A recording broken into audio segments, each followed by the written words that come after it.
Salam, puji Tuhan. Kita bertemu kembali.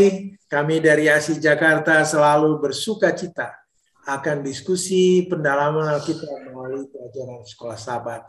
Para panelis, sudah ada hadir Pak Adri Kaunang. Apa kabar Pak Adri? Kabar baik, dahsyat, luar biasa. Puji Tuhan. Amin. Ada Pak Fajar juga. Apa kabar Pak Fajar? Puji Tuhan, Tuhan Yesus itu memang baik. Diberkati seluruh pemirsa dimanapun saudara berada. Amin. Tentu tak asing lagi ada Pak Tobing. Apa kabar Pak Tobing? Kabar baik, puji Tuhan Pak Darwis. Terberkatilah kita semua. Amin. Baiklah pemirsa di mana saja pun berada, terima kasih atas responsnya. Luar biasa, kami akan selalu catat dengan baik. Dan sebelum kita mulai diskusi kali ini, kita berdoa tentunya yang dipimpin oleh Pak Fajar. Silakan Pak Fajar. Baik, kita satu dalam doa. Bapa kami yang di surga, terpujilah kekal untuk selama-lamanya. Kasih Tuhan yang luar biasa, supaya kami diajar untuk mengingat akan kebaikan Tuhan, penyertaan Tuhan pada masa lalu. Dan jangan sampai melupakan segala sesuatu yang pernah kami alami. Oleh karena pertolongan Tuhan, ajari kami Tuhan supaya kami memahami pelajaran ini dan pimpin kami supaya kami dapat menyampaikan pelajaran yang terbaik untuk pemirsa dimanapun mereka berada. Di dalam nama Yesus kami berdoa dan mengucap syukur. Amin. Amin. Baik pemirsa, kita akan mulai diskusi ini. Kita minta Pak Tobing. Ini Pak Tobing judulnya Ingatlah, Jangan Lupa. Sepertinya ada penekanan yang luar biasa nih sampai berulang disampaikan. Silakan Pak Tobing. Ya, terima kasih Pak Darwis. Ingatlah, jangan lupa. Ini kesannya ini tiba-tiba apakah orang Israel mengalami amnesia semua sehingga bolak-balik diingatkan. Lalu kalau kita baca di ayat hafalan Pak Darwis ya, ingatlah, janganlah lupa bahwa engkau sudah membuat Tuhan Allahmu gusar di padang gurun. Sejak engkau keluar dari tanah Mesir sampai kamu tiba di tempat ini, kamu menentang Tuhan. Ulang 9 ayat 7 ya. Saya membayangkan ini kemampuan kita yang sangat terbatas lah. Saya membayangkan di dalam posisi Musa ya. Ini seolah-olah seperti orang tua yang memperingatkan kepada anak-anaknya, kok bandel banget sih kalian. Gitulah kira-kira ya. Bandel banget sih. Sejak awal kalian itu mulai dari keluar dari tanah Mesir sampai sekarang isinya kalian menentang terus, ngelawan terus. Gusar Allah kalian buat, kira-kira begitu ya. Ini mungkin kalau anak kandung kalau sudah saking kesalnya mungkin dipitak gitu ya kepala. Kok bandel banget sih. Sejak awal Tuhan sudah baik membantu kalian. Sejak awal kalian bikin Allah gusar terus. Ini saya membayangkan kira-kira seperti itu ya. Ini kok mungkin dalam bahasa yang lebih ekstrim mungkin Pak Darwis. Kalian ini pada nggak tahu diri apa ya, nggak tahu berterima kasih apa ya. Sudah dibantu kok masih aja menentang. Itulah kira-kira Pak Darwis ya. Ingatlah, jangan lupa. Memang di dalam Alkitab ada selalu muncul ya dua kata ya, ingat dan lupa. Ingat supaya tidak melupakan supaya tidak mengingat. Itulah sederhananya gitu ya. Nah, Allah sering sekali mengatakan begini, kenapa? Apa yang perlu kita ingat? Kasih karunia-Nya itu jangan kita lupakan. Ya, kebaikan-kebaikan Allah. Dalam satu pelajaran ini, dalam satu minggu ini Pak Darwis, apa yang kita diminta untuk diingat? Ingatlah masalah penciptaan. Ingat masalah air bah, ya kan? Ingat masalah bagaimana engkau dikeluarkan dari tanah Mesir. Dan ingat bahwa engkau pernah menjadi orang asing. Di dalam 4 hal ini ditanyakan kepada apa yang Allah buat di dalam semua ini. Nah, itulah nanti yang menjadi tema-tema besar pelajaran kita yang akan disampaikan oleh para panelis agar kita mengerti ya bahwa kita janganlah lupa terhadap hal-hal yang baik yang Tuhan berikan kepada kita. Itu yang boleh saya sampaikan untuk mengawali pelajaran kita minggu ini Pak Darwis. Baik Pak Tobing, saya mau ke Pak Adri Kaunang. Pak Adri, ini diingatkan kita Pak, ingat pelangi. Nah ini apa ini maknanya? Silakan Pak Adri. Oke, shalom para pemirsa dimanapun saudara berada. Kalau kita belajar atau respons terhadap kata ingatlah pelangi, maka teringat kita kepada Kejadian 9 ayat 8-17. Saya tidak berbicara panjang lebar, tetapi ini merupakan agreement. Bisa juga dikatakan agreement, bisa juga dikatakan covenant, bisa juga dikatakan kontrak. Ya, mana yang akan kita pilih? Tetapi menurut Kaunang bahwa pilihan yang bisa kita respon terhadap buku Kejadian pasal 9 ini bahwa Allah memiliki prioritas-prioritas, janji-janji yang luar biasa kepada umat-umat Tuhan yang mau mendengar dan mengikuti apa yang kita belajar sebelumnya. Ya, jadi pelajaran kita sangat singkat saat ini adalah buatlah pilihan dengan melihat pelangi yang sudah disampaikan dengan bahasa yang mudah dimengerti oleh Allah kepada keluarga Nuh, kurang lebih 8 orang, ya. Dan aplikasinya tentunya kepada penghakiman, ya.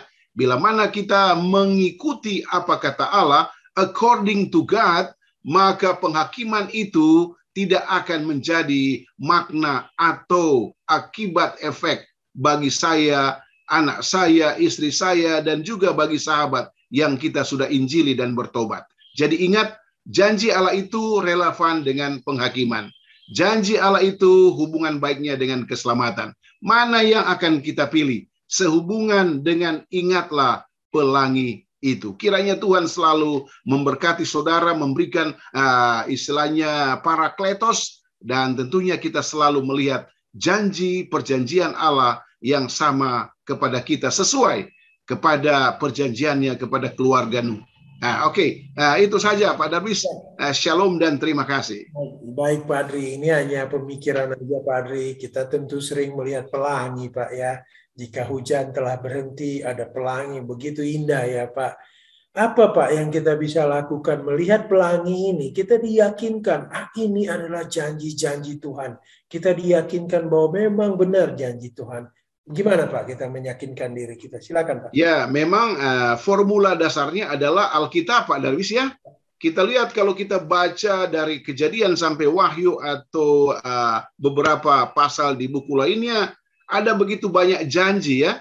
Janji itu berupa sapaan, resolusi, maksud ke depan, satu hal yang benar, dan tujuannya adalah Yesus selalu mempraktekkan istilahnya kalau di perusahaan namanya good corporate governance. Artinya ada tata kelola yang baik ya. Apa itu tata kelola yang baik? Artinya ya, saya sebagai murid Yesus, sebagai pendengar apa yang Yesus katakan, jika Yesus katakan kan, jika atau go.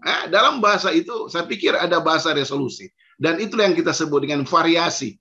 Warna-warni dari Yesus, sumber air kehidupan, sumber berkat keselamatan, sumber ya resolusi bagi setiap masalah yang ada di dalam organisasi, yang ada di dalam rumah tangga, dan tentunya patut kita sembah Allah yang begitu luar biasa, yang selalu memberikan variasi-variasi untuk makna keselamatan bagi umat yang sisa, khususnya the remnant saat ini. Itu Pak Darwis ya, yang cocok sekali kelihatan. Ya, baik Pak Adri, saya ke Pak Fajar. Pak Fajar. Iya, Pak Darwis. Ya, sehubungan hari-hari yang telah berlalu, sepertinya ada kepentingan juga nih hari-hari yang telah lalu itu. Silakan Pak Fajar. Ya, terima kasih Pak Darwis. Di pelajaran yang hari Senin ini memang mengupas Ulangan pasal 4 ayat 32 sampai ayat yang ke-40. Ini nasihat daripada Musa yang sangat luar biasa kepada bangsa Israel. Jadi untuk mengingat kembali hari-hari yang sudah berlalu, bahwa Musa memiliki satu tujuan supaya bangsa Israel ini mengingat apa yang pernah dilakukan oleh Tuhan pada masa. Apakah Tuhan sudah melakukan hal-hal yang besar di depan mata nenek moyang mereka ya, orang tua mereka, mungkin ya ayah mereka, mungkin nenek mereka gitu ya. Pada waktu bangsa Israel keturunan yang setelah yang berumur 20 tahun itu ya, mereka akan siap untuk memasuki tanah perjanjian. Musa menginginkan bahwa mereka mengingat apa yang dilakukan Tuhan kepada nenek moyang mereka. Bahkan lebih ekstrim lagi bahwa Tuhan menyampaikan apa yang dilakukan itu dari sejak penciptaan. Dari penciptaan hingga dia memelihara umatnya melalui bencana air bah, kemudian dia mengeluarkan bangsa Israel ini keluar dari tanah Mesir, bagaimana tuntunan Tuhan pada waktu di padang gurun. Jadi Musa itu bagaimana menjelaskan kepada bangsa Israel bagaimana bagaimana Tuhan itu memiliki satu peran yang sangat besar kepada bangsa Israel ini. Melalui baik dia kehadiran melalui api, kemudian tiang awan, kemudian bagaimana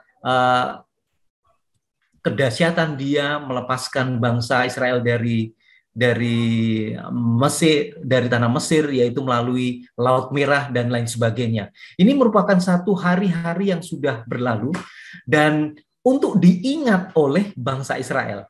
Tujuannya adalah supaya mereka itu mengingat bagaimana Tuhan yang mereka sembah itu adalah Tuhan yang begitu luar biasa, Tuhan yang bukan apa ya, bukan kalau bahasa sekarang itu ya, bukan Tuhan yang kaleng-kaleng itu ya. Artinya Tuhan yang mereka sembah itu adalah Tuhan yang begitu luar biasa, yang sangat dahsyat sekali, yang patut mereka sembah, tidak bisa dibandingkan dengan ilah-ilah yang lain, mungkin dewa-dewa yang lain. Itu tujuan daripada Musa memberikan nasihat supaya mereka mengingat hari-hari yang sudah berlalu pada masa lalu yang pernah Tuhan lakukan kepada bangsa Israel. Demikian Pak Darwis. Terima kasih Pak Fajar. Ini menjadi pemikiran saja ini Pak Fajar. Tentu dalam kehidupan kita banyak hal-hal ajaib yang dilakukan bagi kita ya Pak, kepada kita masing-masing. Apa yang kita dapat lakukan Pak sebagai respons dengan keajaiban yang Tuhan telah berikan kepada kita? Silakan. Iya, Tuhan yang kita sembah itu adalah Tuhan yang begitu baik, Tuhan yang sangat luar biasa sekali. Tentunya masing-masing kita ya, ini pertanyaan aplikasi ya. Tentunya dari masing-masing pernah kita ya up and down ya, pernah melewati masa-masa yang sangat sulit. Bagaimana Tuhan itu menolong kehidupan kita. Mungkin pada waktu kita di titik yang paling rendah, pada waktu kita tidak memiliki teman, sahabat yang mendukung. Kok seakan-akan saya itu hanya seorang diri di atas dunia. Kok tidak ada yang menolong. Hanya Tuhan yang sanggup.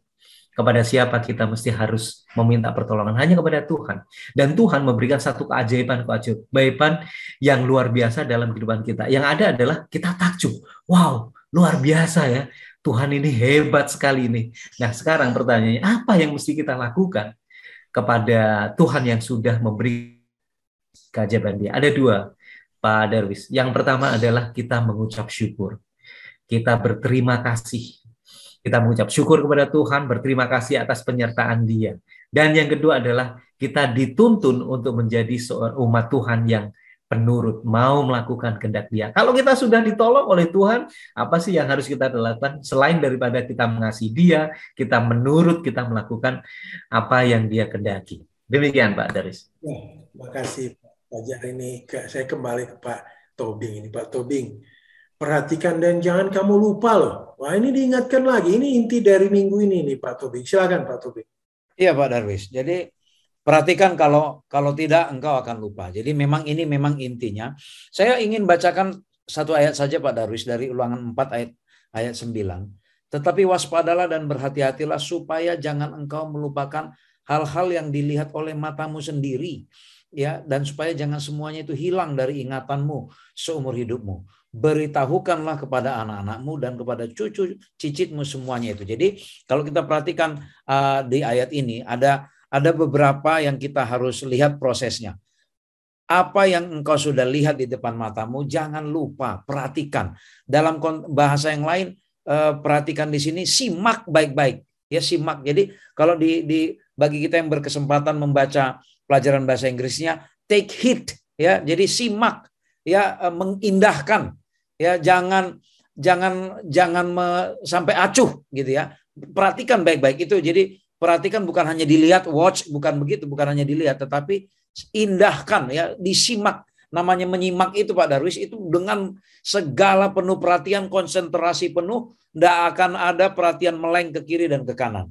Apa yang mengapa harus diperhatikan? Supaya tidak lupa. Apa yang tidak boleh dilupakan? Semua kebaikan Allah, semua kebaikan Tuhan, tuntunan mereka kepada orang Israel. Dalam hal ini ya, supaya jangan lupa. Lupa bukan berarti seperti yang saya sampaikan di awal tadi, mereka amnesia, kayak kehilangan memori, bukan. Lupa di sini sebenarnya lebih kepada supaya jangan lalai. ya, supaya jangan lalai terhadap kewajiban-kewajiban di mana kan ada perjanjian yang Tuhan berikan kepada kita. Jangan kita lalaikan itu, jangan kita lupakan itu. Kemudian lagi ditekankan, ya ditekankan kalau kita lihat padanannya di Ulangan 6 ayat 7, supaya kan di Ulangan 4 ayat 9 juga ajarkan itu kepada cucu dan cicitmu. Di Ulangan 6 ayat 7 berulang-ulang, ditekankan kata berulang-ulang. Jadi perintahnya adalah perhatikan, lalu ajarkan itu berulang-ulang kepada cucu dan cicitmu, ya, supaya apa? Supaya perbuatan Tuhan itu tidak kita bisa ingat kepada seluruh generasi, tidak terputus. Itu ada pesan sekaligus perintah di dalam pelajaran ini, Pak Darwis. Itulah yang boleh saya sampaikan di pelajaran hari ini. Baik, saya akan kembali ke Pak Adri Kaunan nih. Pak Adri, makan dan kenyang. Wah, ini memang harapan banyak orang ini. Silakan Pak Adri. Oke, shalom para pemirsa. Mari kita kupas ya. Pertanyaan dari hamba Tuhan Pak Darwis. Saya beberapa puluh tahun lalu pernah mengikuti, tentunya tinggal di asrama ya, kurang lebih sekian tahun. Biasanya setiap hari Sabat atau hari Sabtu ada janji makanan dan minuman yang enak dan luar biasa. Cocok sekali pelajaran kita, dihubungkan dengan ilustrasi yang sederhana. Artinya bahwa poin yang kedua, bahwa Allah itu adalah Allah Yehova Jireh, ya. Allah selalu mempersiapkan. Itulah sebabnya dalam buku Matius 6 ayat 33, carilah dahulu kerajaan Allah, maka yang lain, ya. Tetapi mari kita kupas, ada satu ayat yang singkat, ya. Dalam buku Ulangan 8 ayat yang ke-3b. Hidup bukan dari roti saja, tetapi manusia hidup dari segala yang diucapkan Tuhan. Artinya bahwa prioritas Allah ada 4 sebenarnya, ya. Fisik, mental, sosial, dan spiritual. Nomor 1 sebenarnya yang Allah inginkan bagi Israel adalah spiritual. Yang lain-lain akan ditambahkan kepadamu. Aplikasi bagi kita jam yang diberkati ini adalah mari kita mengutamakan Tuhan. Mari kita memprioritaskan, istilahnya diagram pertama, memprioritaskan Allah, ya, first thing first out, ya, dalam bahasa positif, supaya Allah ingin memberikan satu kepuasan, ya, fisik, mental, dan sosial, terlebih keselamatan bagi Israel sampai di Kanaan. Tetapi biasanya ada beberapa poin yang akan kita bahas, tetapi tujuannya adalah marilah kita mengutamakan Tuhan pada saat kita diberkati, dan juga pada saat kita memperoleh berkat yang tidak besar juga, tetapi tujuannya adalah mengutamakan Allah adalah hal yang hebat dan luar biasa, sesuai dengan ajakan dalam buku Ulangan 8. Bersyukur kepada Allah karena kebaikannya. Kebaikan Allah itu perlu dan patut kita syukuri setiap hari. Itu rasionalnya Pak Darwis yang bisa membuat kita berubah cara berpikir kita. Ya, baik Pak Adri. Ini jadi pemikiran aja Pak Adri. Sering Pak Adri kenyamanan, kemakmuran, ya. Kalau kita udah dapatkan, sering membawa kita jauh daripada Tuhan, Pak. Apa yang kita lakukan agar tidak sampai melupakan sumber berkat itu, Pak? Silakan. Saya tidak berbicara salahkah orang memperoleh berkat yang luar biasa, tapi kita belajar dalam buku Matius pasal 6, ya. Ajaran-ajaran dan ajakan-ajakan Yesus. Mana yang kita mau pilih Pak Darwis? Semuanya mengandung berkat dan resiko, ya. Kiranya berkat itu kita analisa kembali dan tujuannya untuk memuliakan Allah Sang Pencipta yang kita sudah belajar dalam buku Kejadian. Terima kasih Pak Darwis. Baik Pak Adri, saya ke Pak Fajar kembali. Pak Fajar, ingat bahwa engkau dulu adalah seorang budak. Wah, ini kita harus ingat-ingat rupanya ini. Silakan Pak Fajar. Iya, Pak Darwis. Ingatlah bahwa engkau dulu adalah seorang budak, ya. Jadi memang Tuhan terus-menerus mengingatkan kepada bangsa bahwa mereka itu keluar dari tanah Mesir itu karena berkat pertolongan Tuhan. Karena berkat pertolongan Tuhan. Ini ada ayat yang menarik dalam Ulangan 5 ayat 15. Ulangan 5 ayat 15. Sebab haruslah kau ingat bahwa engkau pun dahulu budak di tanah Mesir dan engkau dibawa keluar dari sana oleh Tuhan Allahmu dengan tangan yang kuat dan lengan yang teracung. Itulah sebabnya Tuhan Allahmu memerintahkan engkau merayakan hari Sabat. Wah, ini kita sangat senang sekali gitu disebutkan bahwa hari Sabat ini memang diingat dan dipelihara oleh bangsa Israel. Apakah hanya untuk hanya bangsa orang Yahudi saja? Tentunya tidak ya, untuk kita semuanya. Nah, berbicara tentang kelepasan bahwa kelepasan ini sangat berkaitan sekali dengan hari Paskah yang mereka rayakan. Mereka harus memotong yang tidak bercela, kemudian darahnya itu kemudian dioleskan di pintu mereka, dan mereka memakan makanan yang sangat pahit, dan itu diminta oleh Tuhan untuk dirayakan setiap saat, untuk mengingat bahwa mereka dulunya memang budak dan tidak layak, kemudian diangkat oleh Tuhan, dikeluarkan dari tanah penjajahan Mesir. Dari situ kemudian masuk ke tanah perjanjian ini. Nah, kalau kita lihat setiap saat, setiap waktu bangsa Israel itu merayakan Paskah. Nah, sekarang Yesus yang mati di atas kayu salib, dia adalah domba Paskah yang sesungguhnya. Kan Yohanes Pembaptis mengatakan, lihatlah anak domba Allah. Itu ditujukan kepada Yesus. Artinya bahwa Yesus, dia adalah domba yang sudah ditentukan, tersembelih mati di atas kayu salib, dan kita diminta untuk merayakan setiap saat. Kenapa tiap 3 bulan kita merayakan perjamuan suci ya? Untuk mengingat kembali bahwa kita itu dulu adalah budak daripada dosa, dan oleh karena pengorbanan Yesus di atas kayu salib sebagai anak domba yang tersembelih dan mati untuk kita semuanya, kita dikeluarkan, kita diselamatkan, kita mendapatkan kasih karunia Tuhan sudah berikan kepada kita semuanya. Nah, pengorbanan Yesus, karunia Allah ini bukan hanya untuk bangsa Israel semata, namun untuk semua suku, bangsa, dan bahasa. Tentunya kita, Pak Darwis, kita sebagai umat-umat Tuhan ya, kita bergantung sepenuhnya kepada Tuhan yang sudah rela untuk mati untuk kita semuanya. Demikian Pak Darwis. Terima kasih Pak Fajar, ini jadi pemikiran aja Pak Pada. Gimana ya supaya kita selalu mengingat penciptaan, pengampunan, dan Sabat. Nah ini mungkin. Wow, ini luar biasa ini Pak Darwis. Iya ya, 3 yang penting ini, penciptaan, pengampunan, dan Sabat itu sendiri mesti harus kita perbuat agar kita selalu mengingat akan tema-tema ini ya. Kalau kita ingat pertama itu bahwa kita diciptakan itu gambar dan rupa Tuhan. Namun karena keperdosaan kita jauh daripada Tuhan. Dan oleh karena pengorbanan Yesus di kayu salib, temukan kembali, kita dihadapkan kembali dengan Allah Bapa kita. Kita diampuni dosanya, kan?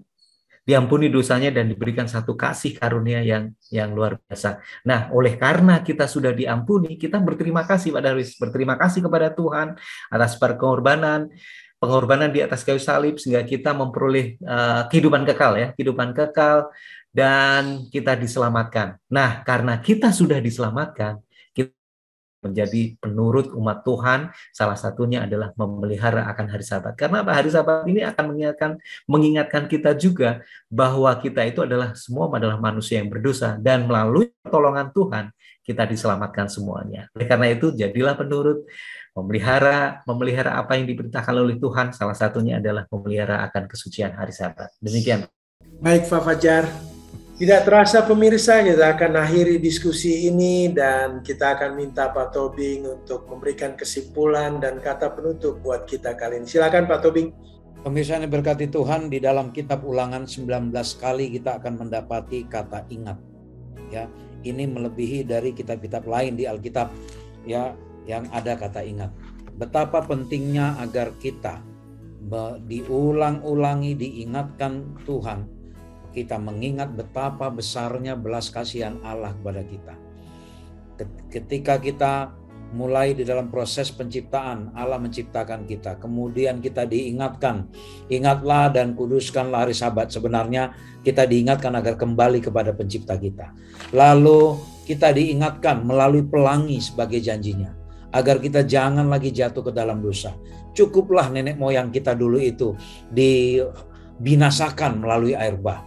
Lalu kita juga diingatkan bagaimana orang Israel dulu keluar dari tanah Mesir. bagaimana mereka menjadi orang asing dan Tuhan selalu menuntun mereka. Tuhan selalu bersama dengan mereka. Dari generasi ke generasi, ya, Tuhan mengingatkan agar ini disampaikan, jangan sampai lupa. Karena itulah yang paling penting, karena begitu kita lupa, maka kita nanti akan mendapatkan hukuman dan penderitaan. Saya pikir Allah itu sangat baik mengingatkan kita. Mengapa Allah selalu mengingatkan? Karena yang Dia inginkan adalah pertobatan.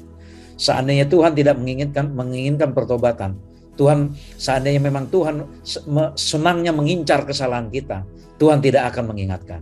Kadangkala kita manusia suka mengincar kesalahan orang lain, kita sengaja tidak mengingatkan. Tetapi Allah 19 kali mengulang-ulang kata ingat di dalam kitab Ulangan. Itu artinya begitu pentingnya kita mengingat belas kasihan Tuhan. Mari saudaraku, kita saling menguatkan, agar kita saling mengingatkan, agar jangan lupa memperhatikan, sehingga kita tetap di dalam belas kasihan Tuhan dan kita berada di dalam jalan Tuhan. Itulah pelajaran yang sangat baik yang disampaikan di dalam pelajaran 1 minggu ini. Amin. Terima kasih ke Pak Tobing, terima kasih ke Pak Adri Kaunang, terima kasih ke Pak Fajar dan juga para pemirsa. Kami berharap ini menjadi inspirasi baru bagi kita semua sehingga kita lebih dekat lagi kepada Tuhan. Baiklah, kita akan tutup dengan doa. Kita minta Pak Tobing mimpin kita dalam doa. Silakan Pak Tobing. Kita berdoa. Bapa di sorga, bukti kebaikan-Mu kepada kami. Engkau mengingatkan kami berulang-ulang. Disitulah Tuhan menunjukkan bahwa yang Engkau inginkan dari kami adalah agar kami bertobat. Bapa di surga, biarlah peringatan-peringatan yang Tuhan sudah sampaikan kepada kami boleh kami sambut. Jangan kami sampai gagal seperti orang Israel. Sejak keluar dari tanah Mesir, selalu membuat hatimu gusar. Biarlah kami Tuhan, atas pertolongan-Mu, kami bisa mengingat, memperhatikan, tidak lalai akan apa yang menjadi kewajiban kami. Tidak acuh terhadap apa yang Tuhan sudah buat kepada kami. Biarlah kami dengan pemirsa dimanapun kami berada boleh saling mengingatkan, menguatkan, agar kami boleh Engkau kumpulkan nanti di kerajaan surga. Ya Bapa di surga, kami rindu belas kasihan-Mu melalui kehadiran Roh Kudus-Mu Tuhan, agar kami boleh selalu hidup bergaul dengan Engkau. Terima kasih Tuhan. Mohon ampun kami dari pelanggaran dan dosa yang kami perbuat, dalam nama Yesus kami berdoa. Amin. Amin. Sekali lagi terima kasih para pemirsa dimanapun berada, tentu juga para panelis. Ya, tentu kita tidak lupa juga ini Pak Simon Gumanti ya, yang sudah merekam dan membagikan rekaman ini. Terima kasih semuanya, Tuhan memberkati kita. Salam. Shalom. Salam.